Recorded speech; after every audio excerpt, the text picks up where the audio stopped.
Who dat? Welcome to the podcast you've been waiting for. Great perspective and exclusive interviews. It's a hard job for those guys because it's happening fast. The kind of Saints insight and fun commentary you won't get anywhere else. We've got plenty of technology to speed things up. It's time to kick off your Been There, Done That Saints podcast, where we hand it off to our host, Mike Nabors, and Super Bowl winning linebacker, Scott Shanle. Proud of these guys. We are back, and so are the New Orleans Saints. We're not going to call it training camp. Sean Payton says not training camp, but the preseason has begun. And yes, it's another Been There, Done That podcast. I'm Mike Nabors. Let's bring in my partners, producer Justin Thomas, and my co-host Scott Shanle. Now, Shanle, we all want to see real football, but as a player, if you were playing in the league right now, come on, you would kind of enjoy this type of training camp, wouldn't you?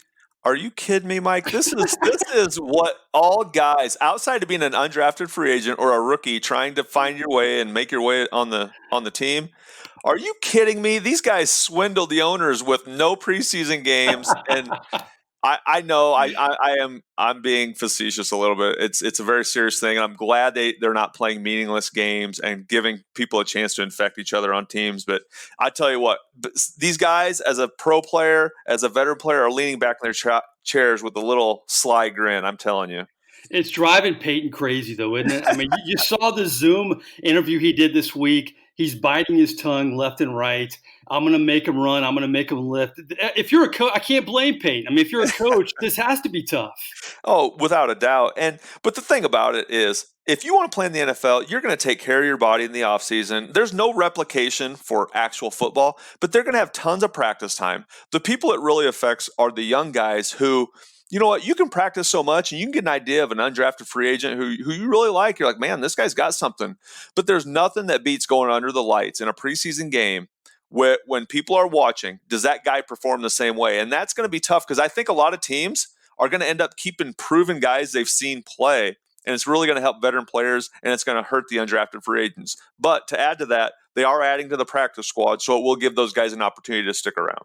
Producer Justin Thomas, are you going to miss preseason football at all? Yes and no. I mean, Scott kind of hit on one of the probably only good things about preseason is watching these undrafted or players on the bubble, if they're going to have a breakout performance and maybe sneak onto the roster. But outside of that, I mean, you get maybe one or two drives per game where the starters start, and after that, it's kind of a snooze fest. Yeah, I mean, Shanle, I think the one thing about the preseason, and you don't want to see anybody get affected by COVID-19, but to me, the one great thing about not having preseason games is you're going to be together as a team, and maybe some teams will have guys get sick and fall victim to this. But maybe by the time the regular season rolls around, you kind of have your legs under you. You kind of feel like you can kind of get a system going a little bit. Does that make sense at all? Not having the preseason games, is there an advantage to that? No question about it, Mike. And, by not having preseason games, you give your organization, it's a organization thing where, are we able to take care of ourselves? Are we able to contain this without being exposed to, going to the LA Rams in a preseason game, and maybe somebody on their team is infected, but he doesn't know he's infected. Now it comes back to you and your organization, and you're having a team issue before the regular season even gets here. So there are going to be issues. There are going to be some teams that maybe have an outbreak, but your hope is that doesn't happen until the regular season when you've actually played meaningful games. Yeah, and I know we floated this around our last podcast, and we think that they should start in October. But the way the numbers are right now, Shanle, I'm not so sure if they wait a month or even 2 months, it's going to make that much of a difference. I think this is here for a while. I think so too, Mike. And I think we've all learned that March, everybody thought by this point this wouldn't even be an issue anymore because we've seen things. We've seen the Ebola a few years ago, SARS, all these different things. And this one's here to stay, and it's our new reality. My thing is I would have liked to see less training camp, honestly. I think 2 to 3 weeks, get ready, go play the regular season, get it rolling before teams have a chance to have outbreaks and get to some regular season games. Because my biggest fear, Mike, with the regular season is, a team, say the Buccaneers have an outbreak and now you have to cancel their game, because I certainly don't want to play a team that has a bunch of guys infected. So it's going to be interesting to see if everybody gets to play their games every single week or if you're going to have changes in the schedule along the way. All right, I know you weren't happy with the latest collective bargaining agreement or DeMaurice Smith and everything that happened in the offseason, but do you feel a little bit better about the way the union stuck up for themselves for the preseason and have kind of handled things during COVID so far? No, I don't, Mike. I'm going to tell you why. I'm extremely happy as a veteran player that they're not playing preseason games because it reduces the chance of getting infected. It also gives me a chance as a veteran player to not let a young guy beat me out. If I'm a young guy, I'm extremely discouraged. There's tons of guys right now that can't even get into camp because they're not taking 90 players. I, I understand that part of it. But the part that nobody's really talked about because it hasn't been put out there, the NFLPA, the Players Union, again, made huge concessions. Huge. And by huge, I mean they kept the salary cap the same. So they didn't give in on that $17 million. It's a bad look to have the salary cap go down. But what they did is players this year are not getting severance pay. They're not getting 401k matches. They're not getting tuition reimbursement. They gave away all their benefits for this year, and nobody's talking about that. And that's going to affect 52 guys on the roster because the 53rd guy, let's say it's the quarterback, he's the only one that's going to see that $17 million savings in the salary cap anyway. I hate that they gave away their benefits. Yeah, it's really the haves and the have-nots when you break it down like that. I mean, but for the New Orleans Saints, Scott, a lot of teams have battles, more battles. They're not a veteran team. They're not one of those teams that's primed to make that run. When you look at the Saints, I mean, there's not a lot of jobs open on this football team. Does that kind of fall into their hands a little bit because they are built that way right now? Absolutely, no question. And Coach Parcells and Coach Payton repeat it all the time. Every year you start, there's 7 to 8, maybe 7 to 10 functional organizations in the NFL that have a chance to win. Everybody talks about winning and winning a Super Bowl, but there's truly only less than 10 functional organizations. That's ownership, coaching, and players, all on the same page. I think it's even less this year. I think it's really 4 to 5 teams. And the reason is because even though you have functional organizations, a lot of organizations aren't in the place that the Saints are, where we don't have a whole lot of roster turnover. Not only do we not have a lot of roster turnover, we don't have a lot of coaching turnover, and we have a lot of talented players, a lot of great players who are coming back. And I think we've only added more talent. So it makes sense that the Saints are the team to beat in the NFC. And I think a lot of people are picking the Saints to come out of the NFC and possibly be the Super Bowl champion based on that alone. Yeah, they're in good shape right now. You look at the players who are opting out around the league because they have that option to opt out. But if you opt out, you can't come back. The Saints had 2 tight ends, Cole Wick and Jason Vanderlaan. Raise your hand if you've heard of any of those guys. I think, Shanle, I don't see any big names coming for the New Orleans Saints. You've seen some in New England. I know it's still early, but I think that bodes well for this team as well. Yeah, and it is a tough choice, and I would never criticize anybody for choosing their health, their family's health and safety over money. Are you kidding me? I mean, that takes a pretty strong person to do that. So more power to those guys for standing up. And a lot of guys are playing and still worried, but it's a once-in-a-lifetime opportunity to earn that type of salary. But I think when you look at the Saints, another reason guys are not opting out is when you talk about once-in-a-lifetime opportunity to earn that type of salary, you're also talking about once-in-a-lifetime opportunity to be a part of a team that's probably favored to win a Super Bowl based on their talent. So there's guys sitting there saying, I'm worried. Maybe I would give up my salary, but I have a realistic chance to win a Super Bowl with this New Orleans Saints team, and that's going to be a huge issue as well. Or not issue, but a huge factor in guys not opting out. All right, let's talk about the Saints. Obviously, that's the focal point. We talk about all football topics, but the Saints are the meat of this podcast. Sean Payton's never going to say this. This isn't the training camp or the preseason that he ever envisioned when the season ended last year. But Shanle, he also knows how good this team can be and how different this team will be a year from now. Brees probably won't be back. You have all the big names in the 2017 draft class. You can't keep all these guys. We'll get to that in just a second. But he also knows this window. I mean, we've been talking about this window of Brees for a long time, but it's bigger than Brees. I mean, you have all the whole roster is built for this year. And that, to me, is another reason why Payton is a little irritable right now, because he wants to get this team ready because he knows how good they can be. Yeah, and that's the genius of Coach Payton. He as a coach, I've always told people the most impressive thing about him is knowing the pulse of his team and knowing what to say, when to say, and how to say it. And Coach Payton gets nervous. He gets antsy when everybody tells his team how good they are. He gets antsy and nervous, just like Coach Parcells. I'm tired. Would you tell us we're not good? Please, somebody write an article and tell us we're not good. Tell us we're overrated. And that's Coach Payton. He gets nervous. He gets nervous when you tell his team how good they are because in the past, it's just human nature to exhale. oh, we got this. Everybody says we got this. He's not going to let that happen. He's going to keep guys on edge, and he's going to push these guys. This training camp, everybody thinks it's going to be a let's get through this and get to the season. He's going to push these guys. The prove them right slogan last year, I love that. Ended up not being true for this football team, but it was good stuff, and it's indicative of what you just said. All right, let's get to a big subject right now. The contract of Alvin Kamara. It's been a big storyline the last couple weeks. A lot of people would like to see him get signed before he could potentially be cut loose after this year. I'm not a big proponent of it, frankly, Shanle. To me, if you look at the needs for this football team, I want them to bring back Ramczyk, to sign Marshawn Lattimore way before Alvin Kamara. I mean, Alvin Kamara is a talent, but to me, you need the Lattimores, you need the Ramczyks more. And frankly, from what I saw last year, and I'm not in that locker room, when Mark Ingram left that locker room, I'm not sure Kamara is the kind of guy I want in that locker room either, in terms of being a leader and a team guy either. So the whole package with Kamara, I think he's a talented player. But my summation here, I think there are much bigger priorities for me than Alvin Kamara right now. Yeah, and hey, if we have Alvin Kamara listening or Alvin Kamara fans, this is not a bash session. This is looking at it realistically from the Saints salary cap perspective. And you hit it perfect, Mike. Now, the Saints have tremendous needs. They have tremendous players, tremendous talents, just like Alvin, who need to be re-signed as well. And when you look at it, it's hard to find guys like Ryan Ramczyk on the street. It's hard to find guys who can lock people down like Marshawn Lattimore. To me, those guys are the priority. And it's based on them being on the field every single snap. Now, Alvin, I'm sure he wants to be on the field every single snap, but he's not. He's more of a piece. He's not a bell cow running back. And when you see guys like McCaffrey and you see Zeke Elliott and Todd Gurley when he was healthy, those guys are bell cow running backs who are on the field every single play.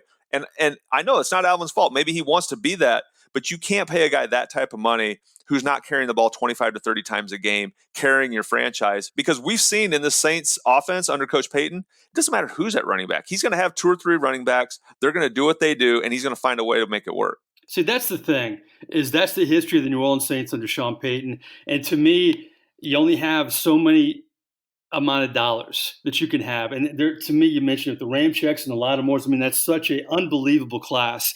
And to get, I mean, I remember when they drafted Ramczyk, I'm thinking, they're not going to try to trade for Malcolm Butler. They're drafting another offensive lineman. Are you kidding me? And that's the whole Jeff Ireland thing. In Ireland, I trust, because he has been great ever since they brought him on board. But yeah, I mean, I'm not slamming Kamara, even though I'd like to see him be more of a leader, because I think he was better with Mark Ingram in that locker room. Hey, no question, Mike. And I need to hit on that point as well, because you brought it up and I didn't really get to it. But there's no doubt that we saw a different Alvin Kamara without Mark Ingram. We didn't see the dynamic duo, the post-game fun interviews. And I think Alvin really missed his big brother and Mark showing him how to be a pro's pro. And then you throw on top of that, Alvin was nicked up. He was injured. So now he's dealing with that. And it's tough dealing with that as a player. And he didn't have Mark there. So it's going to be a huge year for him to show the organization, I've grown as a person. I've matured. I can handle things by myself. I don't need Mark here to kind of uplift me when things aren't going right. And that was twofold to me, because when Ingram was with Kamara, it showed what a great teammate and great person Mark Ingram is, because he didn't have to be that way with Alvin Kamara. He could have been petty. He could have been jealous, but he wasn't. But now at times last year, I see with Kamara, when times aren't great, he's not great. And to me, the best part of the Saints locker room under Sean Payton is you had leaders like yourself, like Jonathan Vilma, like Zach Strief. I could go on, the Will Smiths of the world, Roman Harper. I'll go on, Marcus Colston, Malcolm Jenkins, on and on and on. I didn't see that from Alvin Kamara last year, and I did see that from some bad locker rooms that they've had. So I'm not going to completely judge Alvin Kamara, but I saw some glimpses last year I did not like. And to me, I need for him to be a leader. And speaking of leaders, I love what I've heard from Teron Armstead this whole offseason. When Drew Brees made his statements and a lot of his current and former teammates attacked him on social media, we've talked about this, he called Drew to get Drew's perspective on this, and then posted something on social media, which is the way I wish every athlete would handle it. And then he was asked about Drew Brees and how things will be when they report. And he said, you know what? Drew Brees addressed it. And he addressed it in a way we all wanted to hear. And that's what this locker room needs. They need more Teron Armsteads, guys that have conversations, confront issues, and are leaders. And you played with a lot of guys like that, Shanle. Absolutely. You said it perfect, Mike. I think what Armstead did epitomized, like it It epitomizes what we did as a locker room and everything. We were a family. There were tons of things that happened inside our locker room and in our meeting rooms that nobody ever found out about. Not bad things. I'm just saying tons of storylines that would have been fun for people to know about.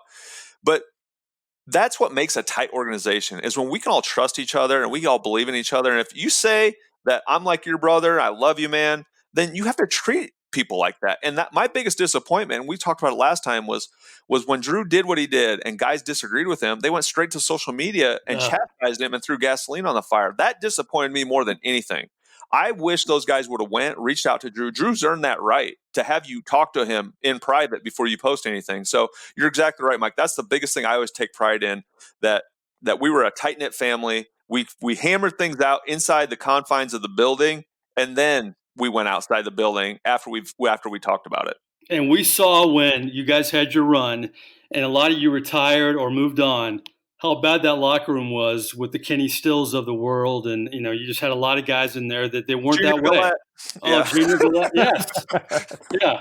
I mean, we could go on and on here. I mean, that makes a difference, though. I mean, you can have a talented football team, but you have guys, to me, who aren't accountable, and that's the biggest thing. And that's what I love about Armstead. He's been accountable since he broke the starting lineup. He's been a leader, and we've really seen it by his actions this offseason. Yeah, and the thing about Armstead is he's been there for some of the down years. 8-8 with the Saints is a down year. So he's went through a couple of those. He's seen what it's like. Some of these guys have only been there long enough to experience success and experience going to the playoffs and being 13-3. And I've always said, you don't judge the character of a guy in good times. You only judge the character of a man in bad times. And so how do people respond and act in bad times? And you said it, Mike. There were games we lost, and you know what? Guys were still willing to speak to the media because that's what you do as a pro. You don't go and hide. And so you judge the character of a man in bad times. And once you have a good locker room of guys put together like that are willing to stand up in bad times, that's when you have something special.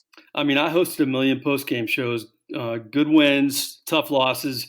And even guys like Reggie Bush, when he was having a tough run, he would always come on. Lance Morris. I mean, I'll go up and down the roster at the heart of it. When you guys won the Super Bowl, when you had the tough years in 07 and 08, when you had the tough year in 2012 or 2012. So, yeah, I mean, it's a big deal. Yeah. And Mike, it goes back to the character of a man. You own it. If things didn't go well, be a man. You just own it, because it's not always going to go well, but you can't pout, you can't hide, and then just show up when the good times are happening. That exposes your character. Another thing I love about Armstead too, I love the confidence, but not the cockiness. For him to say, yeah, it's Super Bowl or bust for us. That's not cockiness. That's confidence of this football team, Shanle. It's confidence, and it is the 100% truth. We can all look at that statement and say, I see no lie here. I mean, this team the last 3 years has had enough talent to win a Super Bowl, and you know the window's closing. It's got to close. Everybody's window closes about every 3 or 4 years. That's the life. That's the new age of the NFL. We saw it with the Seattle Seahawks a few years ago. So you have to win while that window's still open. It's still open. It may be shut after this year, and they may have to rebuild a little bit. I don't know, but there's no lie in that statement. It's time to do it now. No doubt about it. It's going to be an interesting times coming up, because I think the hardest thing, I heard the press conferences with Mickey Loomis and Sean Payton, and they can answer all the questions. But the hardest thing is there's so much unknown right now. It's really hard to give definitive answers because you're really living day to day, week to week right now. Yeah, and it's funny because as a coach, as a personnel, as a GM, you're used to evaluating players, writing reports, looking at the next draft class. I don't even know how much of that they've been doing. They've been concerned about where they're having training camp, how they have to space guys out, how they have to have lunch in the locker room. Everybody has to space out. Like, all new concerns, all new things being pushed in front of the coaches that they're like, I've never thought I'd have to worry about this. So it's going to be the teams that have a great plan, execute that plan, and get back to playing football and worrying about X's and O's and team chemistry as quickly as possible. No doubt about it. Well, let's get into some more of these hard-hitting topics for Justin. You know what time it is.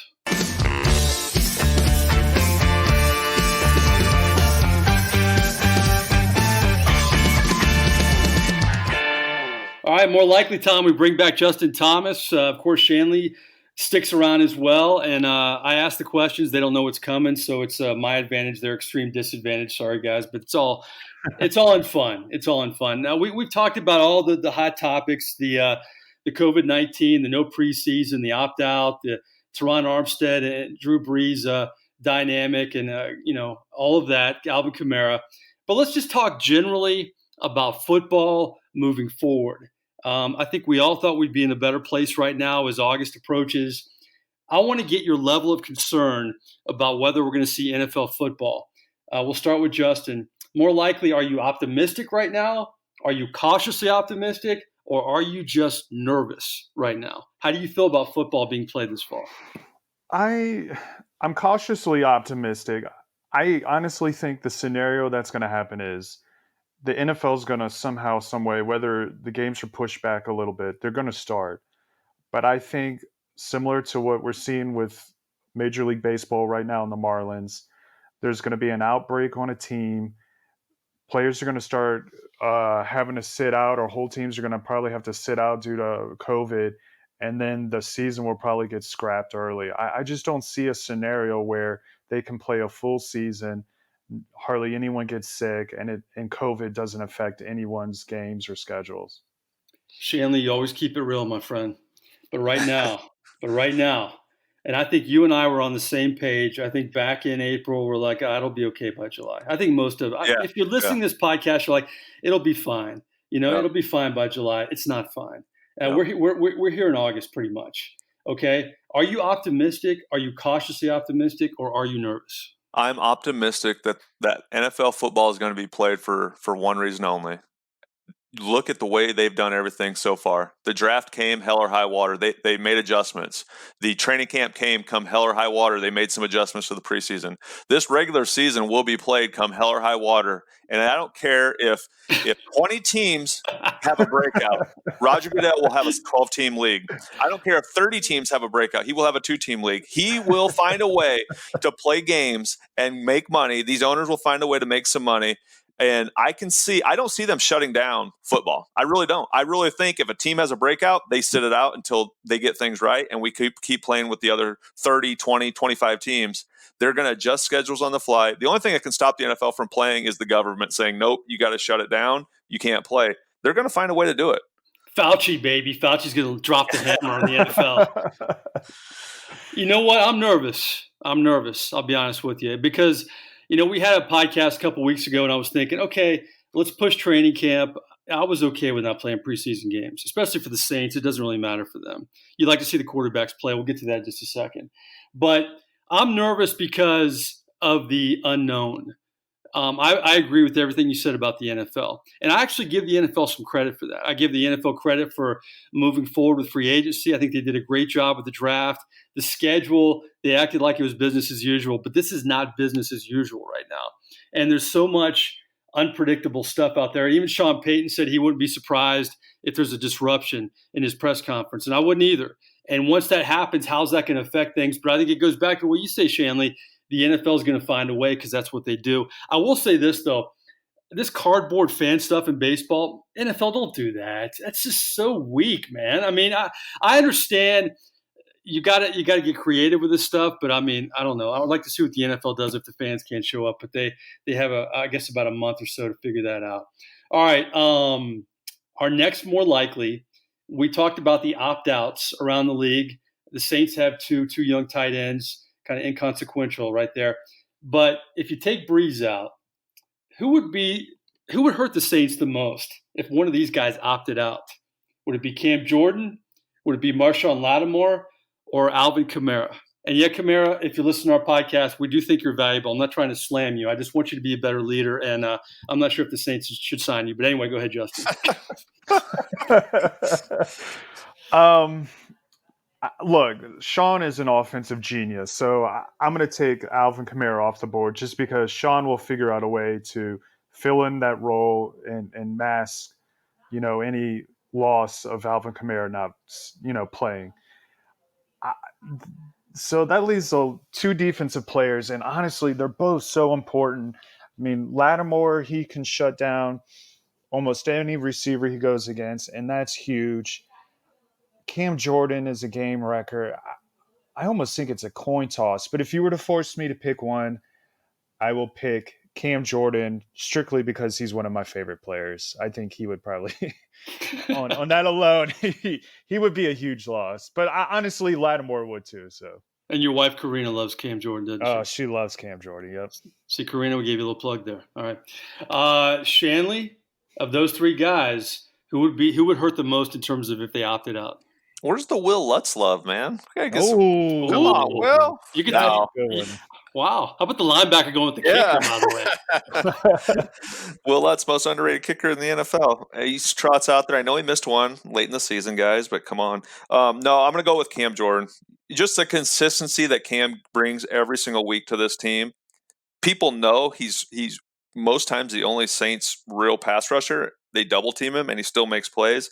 I think his impact on games is huge. Marcus Davenport, we need to see a rise in him, start to play up to those 2 first-round picks we gave up. But I think if you lost Cam Jordan, your defense would be hurting.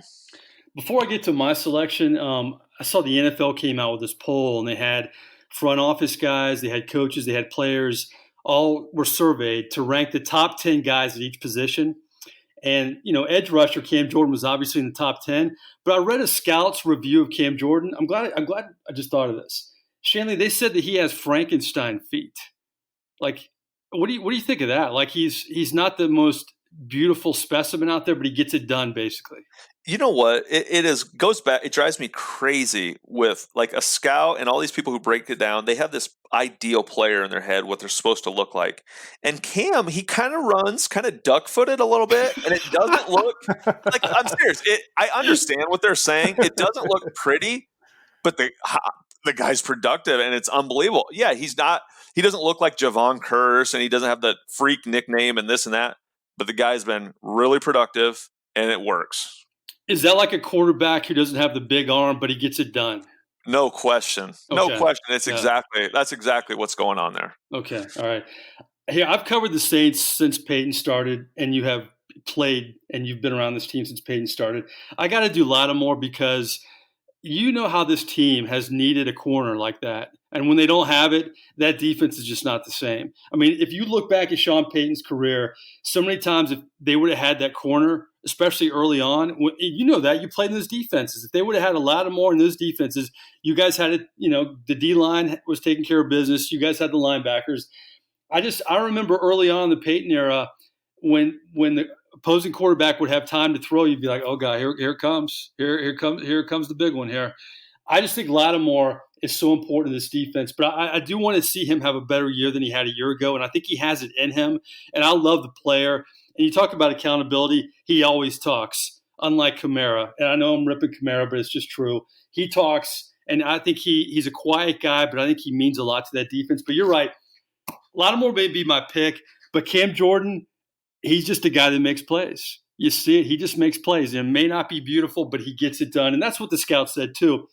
He has the Frankenstein quality, but he gets it done. And that's why he's an elite player in the NFL. All right, last more likely, we're not going to have preseason football, but more likely, what are we going to miss the most that we would have saw during the preseason?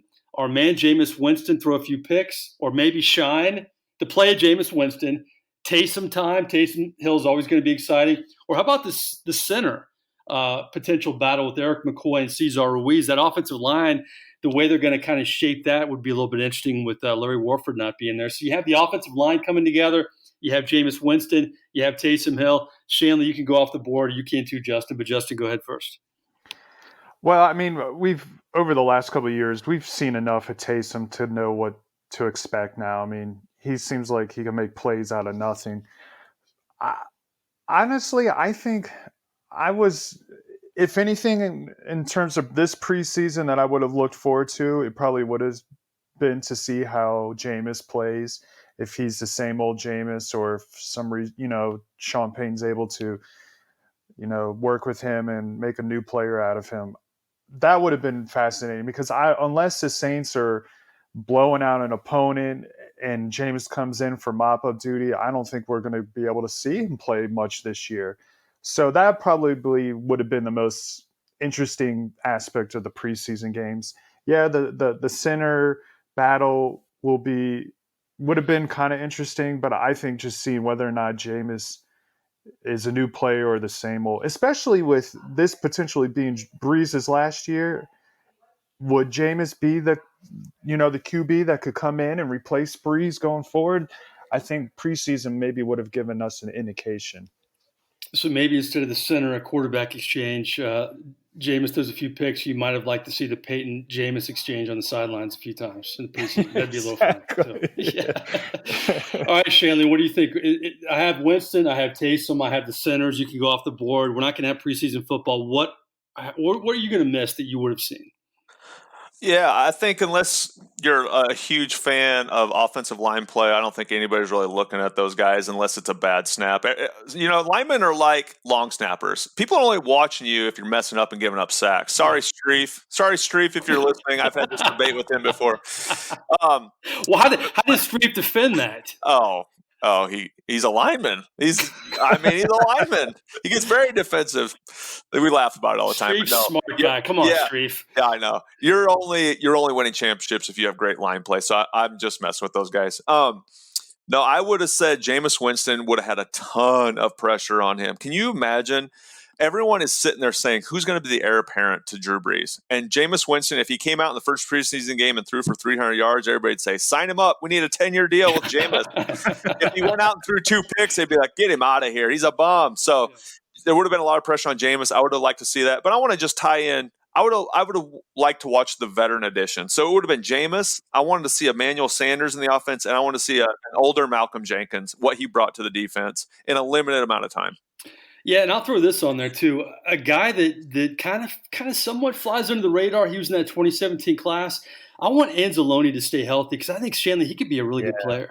Yeah. You know, Mike, I've said since Alex has been a rookie, I've really liked him, and it's not because I'm jealous of his great hair. It's because he's a heck of a linebacker. He's a 3-down, 4-down linebacker, can cover, can run, can blitz. I'm with you, Mike. I want to see Alex stay healthy because I think with him and DeMario, really, the NFL has come down to a nickel league where you have 2 linebackers on the field a lot of times. I think those are the 2 best 3-down linebacker pairing in the NFL. So I really want to see him stay on the field. That's a meme. That's Shanle with Anzalone's hair. We got to make that happen, Justin. Maybe we put that in when we tweet this out today. Okay. It could be our next poll. Well, that's good stuff. You know, I like seeing Taysom all day long, and I still think it's going to be interesting to see what happens to him when this whole quarterback thing plays out. I love debating Shanle on this. But to me, it was Winston all day long. I want to see what Winston does. And I know Sean Payton, what makes him great is he's got the ego, and he wants to turn Jameis around too. You know the talent is there. But I think that's one of many frustrations, Shanle, is not having a preseason. It's not going to be a training camp, and then you're not going to have preseason games. And if you're an offensive guru like Sean Payton, you can't help Winston in the preseason like you want to. Yeah, it's tough because you're judging Jameis Winston off of training camp practices, and maybe he gets into some mop-up duty inside of some games. We're assuming Drew's going to be healthy like he always is. And then you're going into the next offseason, and now you have to negotiate with a guy that you've never really seen play in live game reps, whether it's the preseason games or not. So it's going to be tough to evaluate him in training camp in just practice-only setting. Yeah, the only way Drew Brees can really help Jameis in the preseason is with the pregame speeches. This is how I do it, opposed to eating the W's. Yeah, maybe they put that in Jameis's contract. You do not get to do pregame speeches. Learn from the man. Oh, that's good stuff. Well, listen, we have a lot to talk about in the coming weeks. I know it's not going to be a regular preseason, but there's going to be storylines every week. So keep it here for our Been There, Done That podcast. Where are we on Twitter, Justin? At Done Dat Podcast. We're on all the platforms. We're on Podbean. We're on iTunes. We're on Stitcher. We're on Google. Anywhere you have platforms for podcasts, we are on it. So please subscribe. Please give us your feedback. Let us know what you'd like to hear, either topics or potential guests. We're going to have a lot of both moving forward. So we're excited about it. Football is back. We hope it's back for a long, long time in the coming months. But the unknown is here, and we'll take it week by week. The coaches will do it. The players will do it, and we'll do it here on this podcast. For Scott Shanle, for our producer Justin Thomas, I am merely Mike Nabors, and we will talk to you soon. Thanks for listening.